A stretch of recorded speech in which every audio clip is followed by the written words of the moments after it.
পেঁপে চাষ করে আপনিও পেতে পারেন ভালো ফলন আর ভালো লাভ। আজকের ভিডিওতে দেখাবো কিভাবে পেঁপের চারা রোপণ করবেন আর দিব কিছু দরকারি টিপস। প্রথমে আসি চারা নির্বাচন। ভালো ফলনের জন্য সবচেয়ে জরুরি হলো ভালো চারা। চারা যেন হয় সবুজ ও সতেজ।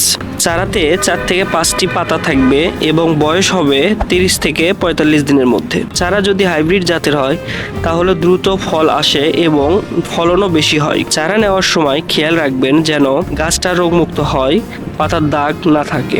রোপণের নিয়ম। পেঁপের চারা রোপণের জন্য জমিতে 2 ফুট লম্বা এবং 2 ফুট চওড়া গর্ত করুন।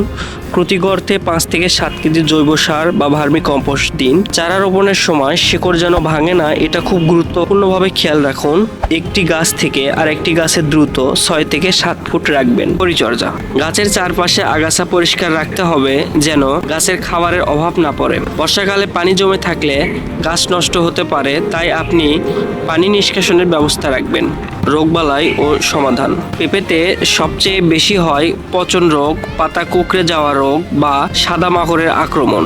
এসব দেখা দিলে আমাদের স্ক্রিনে দেওয়া নাম্বারে কল দিয়ে পরামর্শ নিতে পারেন। একটু যত্ন আর একটু নিয়ম মেনে পেঁপে চাষ করলে ফলন আসবে নিয়মিত আর লাভও হবে ভালো।